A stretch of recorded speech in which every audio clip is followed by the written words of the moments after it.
नमस्कार व्यूअर्स, मैं अजीत कुमार शर्मा आप सभी को स्वागत करता हूं आपके अपने चैनल स्पेशल स्मार्ट ज्ञान में।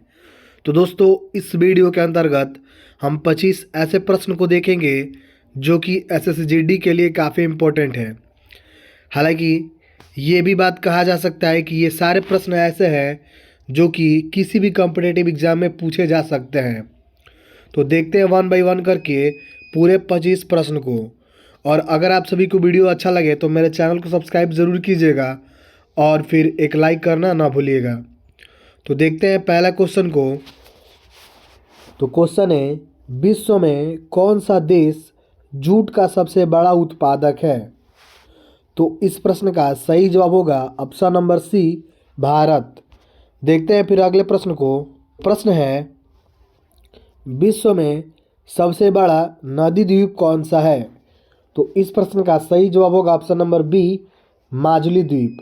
दोस्तों, एक और बात मैं आप सभी से बता दूं कि 1 से लेकर 40 तक प्रश्नों को मैं पहले पिछले वाले वीडियो में बता चुका हूं। तो आप लोग अगर उसको नहीं देखे हैं तो आप उसको जाकर देख सकते हैं। फिर देखते हैं नेक्स्ट प्रश्न को। तो प्रश्न है, विश्व का सबसे बड़ा पक्षी कौन सा है? तो सही जवाब होगा ऑप्शन बी, शुतुरमुर्ग। अगले प्रश्न को देखेंगे।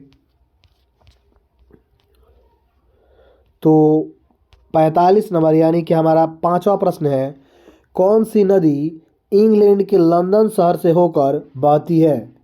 तो इस प्रश्न का राइट आंसर होगा ऑप्शन बी, टेम्स नदी। ठीक है, फिर देखते हैं नेक्स्ट प्रश्न को। तो प्रश्न है, विश्व का सबसे बड़ी दीवार कौन सी है? तो सही जवाब होगा ऑप्शन बी, चीन की महान दीवार। और इसका आंसर आप सभी को पता ही होगा।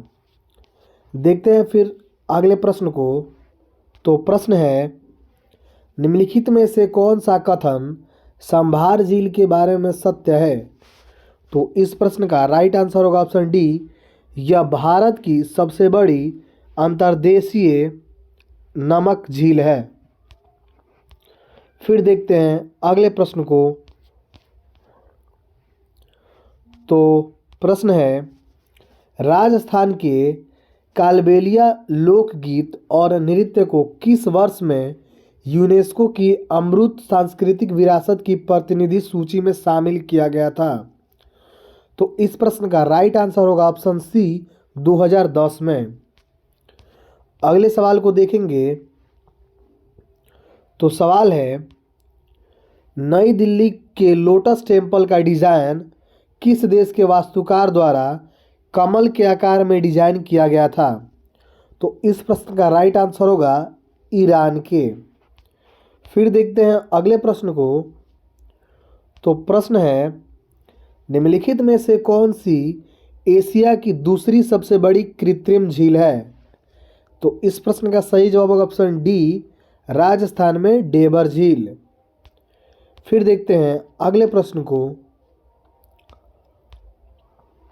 भारत के किस पड़ोसी देश की आधिकारिक भाषा मंदारिन है? तो सही जवाब होगा ऑप्शन डी, चीन की। फिर देखते हैं नेक्स्ट प्रश्न को। विश्व में चाय का सबसे बड़ा उत्पादक देश कौन सा है? तो इस प्रश्न का राइट आंसर होगा ऑप्शन नंबर ए, चीन। अगले प्रश्न को देखेंगे। तो प्रश्न है, चीन पर शासन करने वाला अंतिम शाही राजवंश कौन सा था? तो इस सवाल का सही जवाब होगा ऑप्शन सी, किंग्स राजवंश। फिर देखते हैं अगले सवाल को। तो सवाल है, चीन में मानव निर्मित दुनिया का सबसे लंबा जलमार्ग का क्या नाम है? तो इस प्रश्न का सही जवाब होगा ऑप्शन डी, ग्रैंड कैनाल। फिर देखते हैं अगले प्रश्न को। रेशम बनाने की तकनीक का आविष्कार सबसे पहले किस देश में हुआ था? तो इस सवाल का सही जवाब होगा ऑप्शन सी, चीन में। अगला प्रश्न है, विश्व के सर्वाधिक सक्रिय ज्वालामुखियों में से एक माउंट एटना ज्वालामुखी किस देश में स्थित है? यानी कि जो माउंट एटना ज्वालामुखी है यह किस देश में स्थित है? तो सही जवाब होगा ऑप्शन ए, इटली में। देखते हैं फिर अगले प्रश्न को,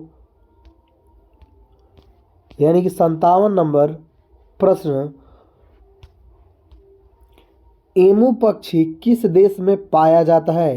यानी कि आप सभी को बताना है कि एमू पक्षी किस देश में पाया जाता है। तो सही जवाब होगा ऑप्शन सी, ऑस्ट्रेलिया में। फिर देखते हैं अगले प्रश्न को,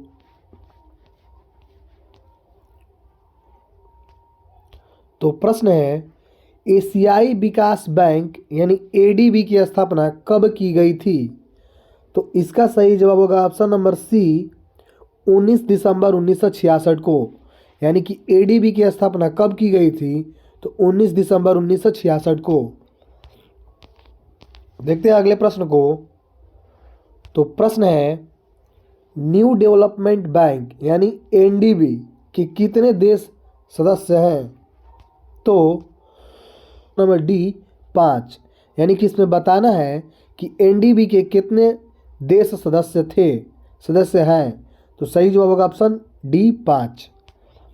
देखते हैं फिर अगले प्रश्न को, तो प्रश्न है किस वर्ष भूटान के सबसे पुराने बैंक ऑफ भूटान लिमिटेड की स्थापना की गई थी? तो इस प्रश्न का सही जवाब होगा ऑप्शन सी, 1968 में। फिर अगले प्रश्न को देखेंगे, तो प्रश्न है बांग्लादेश के ग्रामीण बैंक के संस्थापक कौन हैं? तो इस प्रश्न का सही जवाब होगा option D, professor Mohammad Yunus. फिर अगले प्रश्न को देखेंगे, तो प्रश्न है म्यांमार की मुद्रा को क्या कहते हैं? तो सही जवाब होगा ऑप्शन सी, म्यांमार क्यात। फिर अगले प्रश्न को देखेंगे, तो प्रश्न है भारत के पड़ोसी देश भूटान की आधिकारिक भाषा कौन सी है? तो सही जवाब होगा ऑप्शन बी, जोंगखा। फिर देखते हैं अगले प्रश्न को, किस वर्ष गोंगसा युग्यन वांगचुक भूटान के पहले सम्राट बने थे? तो सही जवाब होगा ऑप्शन सी, 1907 में। और आज का आखिरी प्रश्न है, यानी कि आज का अंतिम प्रश्न है पारो शहर किस देश का एक प्रसिद्ध पर्यटन स्थल है? तो इस प्रश्न का जवाब आप लोग कमेंट बॉक्स में दीजिएगा। फिर मिलते हैं अगले वीडियो में। और अगर आप सभी को वीडियो अच्छा लगा हो तो मेरे चैनल को सब्सक्राइब ज़रूर कीजिएगा और एक लाइक करना ना भूलिएगा। फिर मिलते हैं नेक्स्ट वीडियो में। फ़िलहाल के लिए जय हिंद।